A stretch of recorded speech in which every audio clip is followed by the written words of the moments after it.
அண்ணா அந்த சால்ட் போடுறதுலேருந்து சொல்லுங்கண்ணா, எப்போ இருந்து சால்ட் போடணும்? சால்ட்டு அந்த கேப் ஓப்பன் பண்ணி உள்ளே ஃபில் பண்ணால் போதும். அது வந்து எப்போ ஒரு வாரத்துக்கு ஒரு டைம் போட்டால் போதும்ண்ணா? எரர் வரும். ஓகேண்ணா. நம்ம சால்ட் போடணும்னு எரர் வரும். அதே போல் 2 சைடுக்கு எரர். ஓ, இப்போ ஃபஸ்ட் டைம் எடுக்கிறதுனால குவான்டிட்டி அப்படியே ஃபுல்லாக எடுத்துக்குது இல்லைங்களா?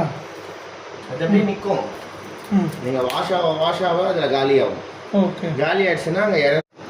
இப்போ ப்ரோக்ராம் 1 ஆட்டோன்றது ஆட்டோமேட்டிக்காக சாயில் லெவலுக்கு ஏற்ற மாதிரி அதுவே டிசைட் பண்ணும். என்ன மாதிரி சாயில் லெவலுக்கு எவ்வளோ வாஷ் டைம்ன்றதை டிசைட் பண்ணும். இது 2 hours 42 minutes. ஓகே, நெக்ஸ்ட்டு இன்டென்சிவ்ன்றது கடாயி அந்த மாதிரி ஐட்டம்ஸில். கடாயினா எந்த மாதிரி கடாய்? ஆயிலில் இருக்குல்ல, இதில் யூஸ் பண்ணக்கூடிய வெசல் போகும். அப்போ நான் டர்போ யூஸ் பண்ணலாமா? நான் யூஸ் பண்ணிக்கிறேன், ஒன்றும் பிரச்சனை இல்லை. ஓகே, ஆனால் இதில் இந்த கரையாக இருக்கிறதுலாம் போகாது.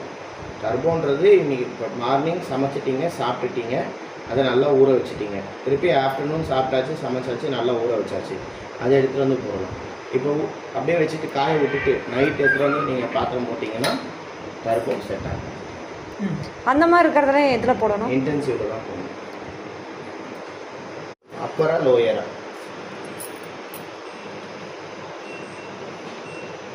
Energy saver only economic. இதெல்லாமே எடுத்துட்டா எனர்ஜி சேவர் ஆட் பண்ணலாம். டெம்பரேச்சர்லாம் இல்லாத இருக்கிறது தான் energy saver. புரிஞ்சிடுச்சா? Delay start night 10 மணிக்கு படுத்துட்டீங்க, எனக்கு மார்னிங் ஒரு 7 மணிக்கு பாத்திரம் தேவை. அப்போ நான் இது 2 மணி நேரம் ப்ரோக்ராம்னு வச்சுக்கோங்களேன். அப்போ நான் அது பிஃபோர் 2 hours நான் செட் பண்ணணும். இப்போ 10 மணிக்கு லோட் பண்ணி ஒரு டைம் சொல்லுங்கண்ணா. நல்லா வாஷ் பண்ணணும், நல்ல ஸ்டைன் போகணுன்னா பாத்திரத்தை மார்னிங் டு ஈவினிங் வரலாம், நைட்டு வரலாம் ஸ்டோர் பண்ணி வச்சுக்கோங்க. சிங்கிளானா தண்ணி ஊற்றி சோப் பண்ணிக்கோங்க, டிஸ்போஸ் பண்ணிவிட்டு லோட் பண்ணிவிட்டு இதை ஆன் பண்ணுங்கள், இன்டென்சிவ் வைங்க, டியூல் சோப் கொடுங்க, ஸ்டீம் எடுத்துகிட்டு ஸ்டார்ட் கொடுத்துருங்க. ஓகே, சூப்பராக வாஷ் ஆகும். இதுதான் நாங்கள் சொல்கிறது. அப்படி இல்லைன்னா ஆட்டோ வச்சுட்டு டியூல் ஜோன் கொடுத்து ஸ்டார்ட் கொடுத்துக்குவோம். பவரையும் ஆஃப் லோடையும் ப்ரெஸ் பண்ணேன், H2ல் வச்சுருக்கு. மாற்றணும் அப்படின்னா டிலே ஸ்டார்ட்டை ப்ரெஸ் பண்ணால் மாறும். ஓகேக்கு ஸ்டார்ட் கொடுத்துருங்க. பவரையும் டியூல் ஜோனையும் ப்ரெஸ் பண்ணால் L2 லிக்விட் ரெண்டு சைடு வரல. ஓகே, இந்த பேச்சஸ் வந்ததுன்னா இது L3க்கும் அது H3க்கும் மாற்றணும். ஓகே, இப்போ நம்ம பாத்திரம்னா எதுனா போட்டுக்கலாம்.